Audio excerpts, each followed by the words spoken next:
नमस्कार, हिंदुजाला TV news में आपका स्वागत है। मैं हूं कृष्णा यादव। हिंदी दिवस के उपलक्ष्य में मध्य रेलवे कवियों द्वारा काव्य गोष्ठी का आयोजन किया गया। इस काव्य गोष्ठी में बहुमुखी प्रतिभा के धनी कृष्ण कुमार द्विवेदी, डॉक्टर बालकृष्ण महाजन एवं जयप्रकाश सूर्यवंशी, इन तीनों रेल कवियों ने अपनी उत्कृष्ट कविताओं की प्रस्तुति दी। ज्ञात हो कि यह तीनों रेलवे कवि एक सफल साहित्यकार भी है, जिनकी अब तक अनेकों पुस्तकें भी प्रकाशित हो चुकी है। इस काव्य गोष्ठी का मंच संचालन किया है कवि व रंगकर्मी कृष्ण कुमार द्विवेदी ने। नमस्कार, मैं हूं कृष्ण कुमार द्विवेदी, मध्य रेल नागपुर से। तीन कवि हिंदी दिवस के उपलक्ष्य में आपके बीच कविता पाठ करने जा रहे हैं। डॉक्टर बालकृष्ण महाजन जी, नमस्कार।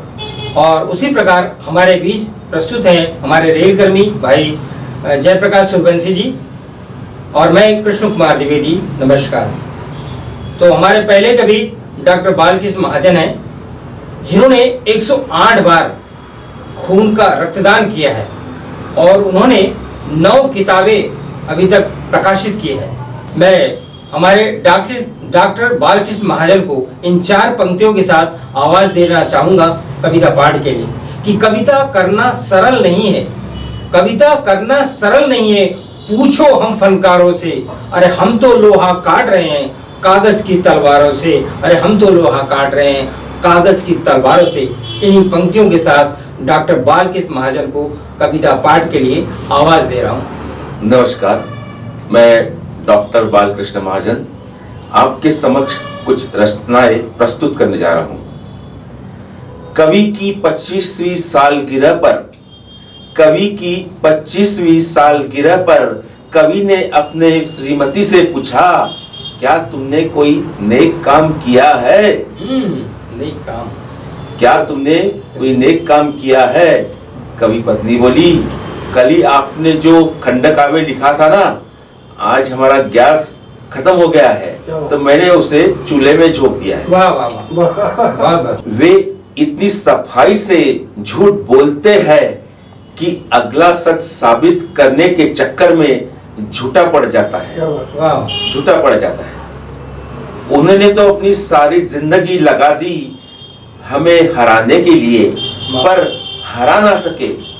हम तो आगे बढ़ते रहे और वे अपने ही मुंह के बल गिरते रहे, अपने मुंह के बल गिरते रहे। बहुत बढ़िया।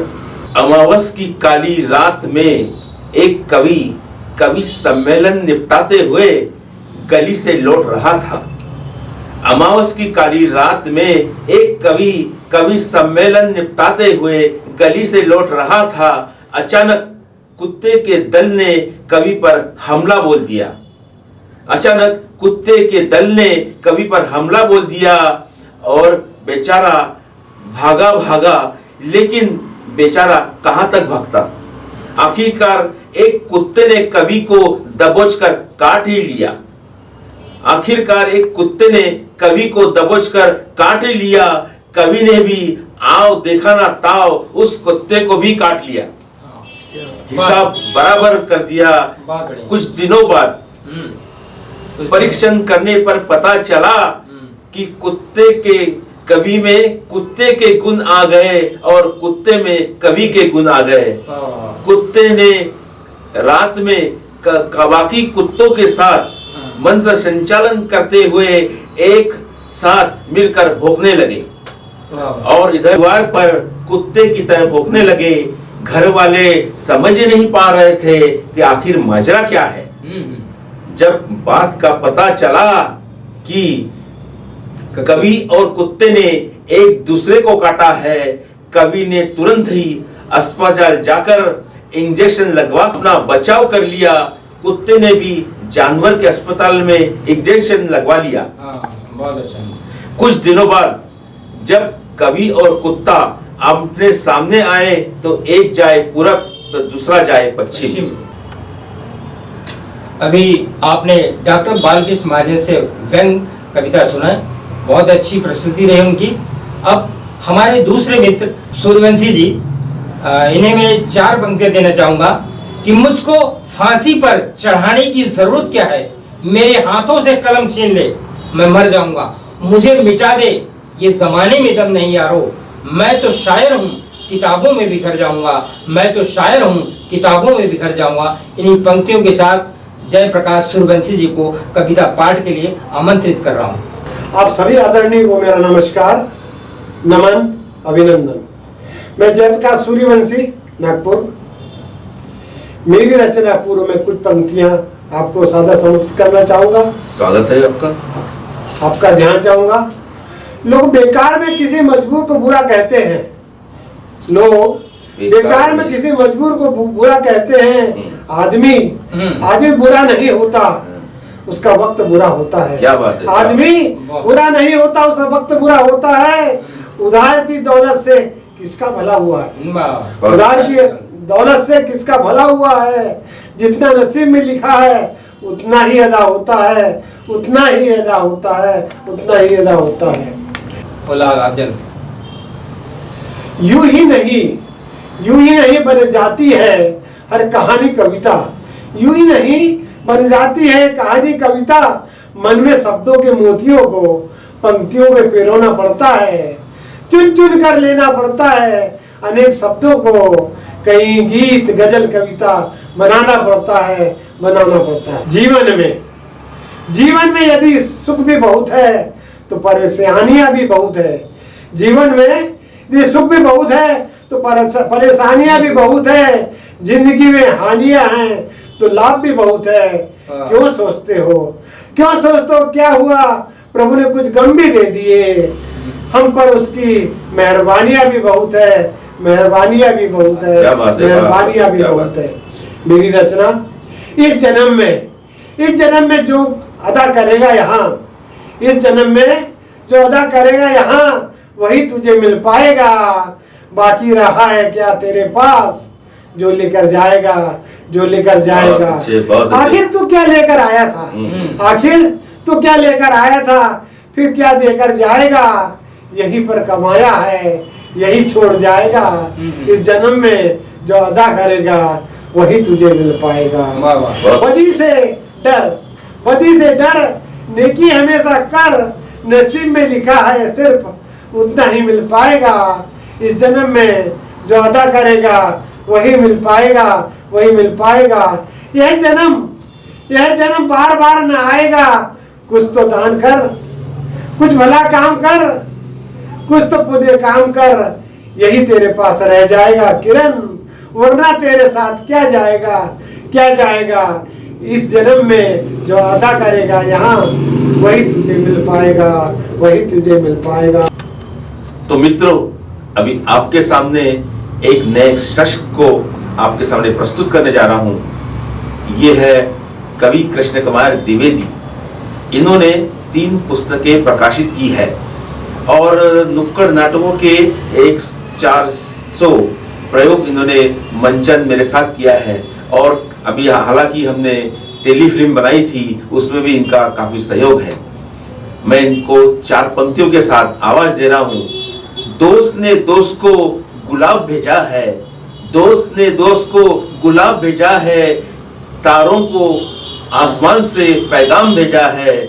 ए हवा लजाकर कह दो, भूल जाने वालों को याद करने वालों ने सलाम भेजा है। नमस्कार, मैं कृष्ण कुमार द्विवेदी। धन्यवाद महाजन जी। हाँ, नमस्कार। मैं अपनी कविता एक परिचय के माध्यम से देना चाहता हूँ। पहली कविता कि मैं उनके व्यक्तित्व में अभिनय की झलक पाता हूँ। मैं उनके मस्तिष्क में लेखन की ललक पाता हूँ। अभिनय की झलक और लेखन की ललक को मिलकर देते एक आकार तो बन जाता है कलाकार।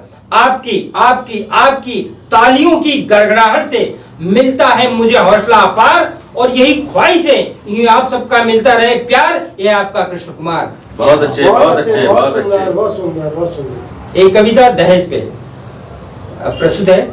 जमुना राम जी आए हैं, मुन्ना के लिए रिश्ता लाए हैं। लड़की रूप रंग की गोरी है, लखपति बाप की छोरी है। माल बत्ता टीवी फ्रिज साथ लाएगी, पर छोटी सी कमी खलती है, लड़की जरा से लंगड़ा के चलती है। पर छोटी सी कमी खलती है, लड़की जरा से लंगड़ा के चलती है। अंदर से बीबी ने आवाज लगाई, अंदर से बीवी ने आवाज लगाई, अजी सुनते हो? मैं तो कहती हूँ आंख मूंद कर मुन्ना का रिश्ता पक्का कर दीजिए। अरे मुन्ना को मनवाना मेरा काम है, अरे मुन्ना को मनवाना मेरा काम है। ये तो आम के आम गुठलियों के दाम है, ये तो आम के आम गुठलियों के दाम है। अजी हमें क्या बहू से पीटी उषा की तरह दौड़ थोड़ी लगवानी, अजी हमें क्या बहू से पीटी उषा की तरह दौड़ थोड़ी लगवानी। अजी हमें तो अपनी मुनिया की शादी इसी दहेज से करवानी है, अजी हमें तो अपनी मुनिया की शादी इसी दहेज से करवानी है, इसी दहेज से करवानी है। बहुत बढ़िया, बहुत बढ़िया। चार पंक्तियां देना चाहूंगा आपको स्वागत है अपनी कविता के माध्यम से। ईंट पत्थरों से घर नहीं बनता कभी, क्या बात? ईंट पत्थरों से घर नहीं बनता कभी, बिना रिश्तों के संसार नहीं चलता कभी, बिना रिश्तों के संसार नहीं चलता कभी। रिश्तों में भाव भावनाएं जरूरी है, क्या बात? रिश्तों में भाव भावनाएं जरूरी है। घर बदलने से संसार नहीं बदलता कभी, घर बदलने से संसार नहीं बदलता कभी। बहुत बढ़िया, बहुत बढ़िया। एक व्यंग्य रचना जमा पूंजी। नेताजी के जन्म दिवस पर, नेताजी के जन्म दिवस पर दी गई शुभकामनाएं, नेताजी के जन्म दिवस पर दी गई शुभकामनाएं नेताजी के खातों में निवेश होती है, नेताजी के खातों में निवेश होती है। पूर्व में लगाई गई पूंजी चुनाव मैदान में कैश होती है, पूर्व में लगाई गई पूंजी चुनाव मैदान में कैश होती है, चुनाव मैदान में कैश होती है। बहुत अच्छे, बहुत अच्छे, क्या सुंदर रचना है।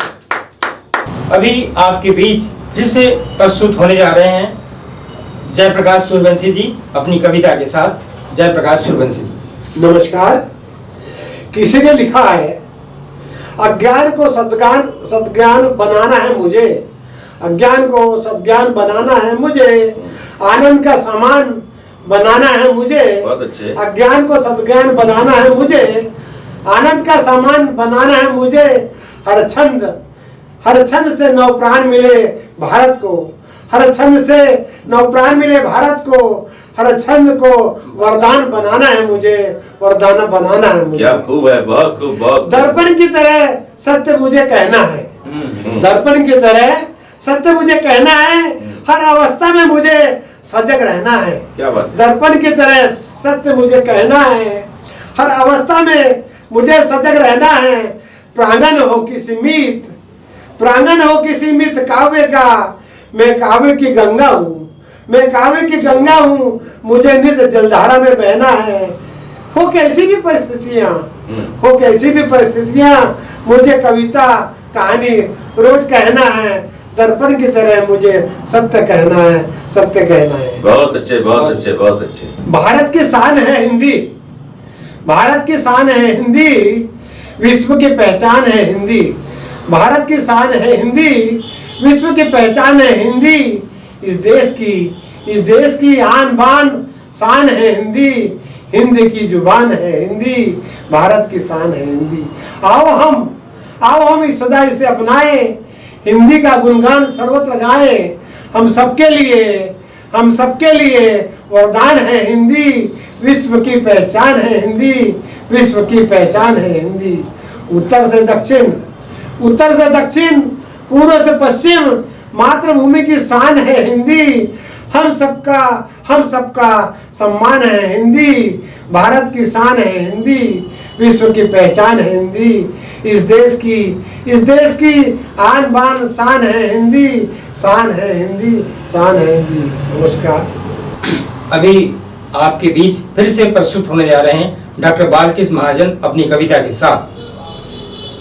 नमस्कार। मेरी कुछ रचनाएं आपके सामने प्रस्तुत है।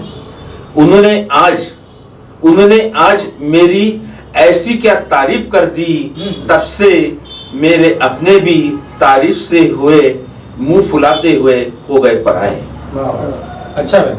हाँ, इन्होंने सारी जिंदगी निकाल दी वरिष्ठों की चमचागिरी में, अपने ही साथियों के हक खा गए चुगलगिरी में, खा गए पुरस्कार स्वयं की सिफारिश करने में। जब इनका हक किसी ने छीना तो वे बौखला गए, तब इन्हें मिला कोई शेर को सवा शेर, तब कोई मिला इन्हें शेर को सवा शेर। कविता का शीर्षक है जलन। श्रीमती के जन्म दिवस पर कभी हमने साड़ी खरीदने का आश्वासन दिया था। श्रीमती के जन्म दिवस पर कभी हमने साड़ी खरीदने का आश्वासन दिया था, जिसे आज समय पर पूर्ण न कर पाए, परिणाम सामने था। हम अपने ही घर में चोरों की तरह रहने लगे, श्रीमती के क्रोधित नजरों से बचते रहे।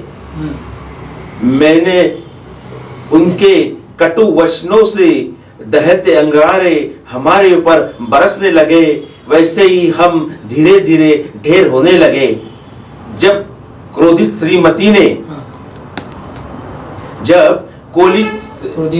श्रीमती ने बेलन से हम पर वार किया, हम तो शीघ्र ही बेहोश हो गए। आंखें खुली तो पाया अस्पताल के बेड पर नर्स ने हम पर दया दिखाई, तो उधर वार्ड बॉय जोर से गुर्राया। हम समझ गए खतरा उधर भी है। तभी डॉक्टर ने गंभीर मुद्रा बनाकर हमारे घाव का पता चलने पर बड़ी निराशा से हमसे पूछा, हे मिस्टर, तुम बतलाओगे घाव किस अस्त्र का है? हम बोले, किसी को क्या बतलाओगे? डॉक्टर ने आश्वासन दिया। हम बोले, हम पर बेलन नामक अस्त्र का वार हुआ है। डॉक्टर सोच में पड़ गए। इंजेक्शन लगाया, बाद में पलंग पर लिटाया। गहरी नींद ने हमें घेर लिया। जब हम बेहोशी के बाहर आए तो आगे श्रीमती को करीब पाए। आकर ने शांति से कहा, बेल पैंट के जेब में दिखा, पर साड़ियाँ कहाँ है? हमें जलन की बू आगे आने लगी। बात बताते हुए हमने प्यार से कहा, भाग्यवान, साड़ियाँ दुकान में रखी है, साज सज्जा हेतु, एक जन्मदिन की और दूसरी शादी के सालगिरह की। श्रीमती का चेहरा खिल उठा और जलन का माहौल उसी समय समाप्त हो गया। इसके पश्चात अगली रचना के लिए मैं कृष्ण कुमार द्विवेदी को आमंत्रित करता हूँ, कृपया रचना प्रस्तुत करें। धन्यवाद सूर्यवंशी जी। नमस्कार। मेरी कविता का शीर्षक है राशन और भाषण। क्या बात। एक व्यंग रचना है। वो मंच पर बार बार बस करते यही पुकार कि हम गरीबी मिटा देंगे, उनके लिए रोटी जुटा देंगे, सबके लिए रोटी जुटा देंगे। आज रोटी के अभाव में गरीब मिट रहा है, उसका जोशीला भाषण आज भी चल रहा। बहुत अच्छी रचना है। धन्यवाद। इसके बाद एक कविता है कि आया हूँ जब से छोड़ के यारों में अपना गांव, उलझे हैं तब से शहर के जालों में मेरे पाँव, रंगत शहर की मुझको शहर खींच तो लाई, कम हो सका ना फिर मेरा गांव से लगाओ। धन गांव में नहीं मगर है तनाव, लेकिन शहर में धन के साथ साथ है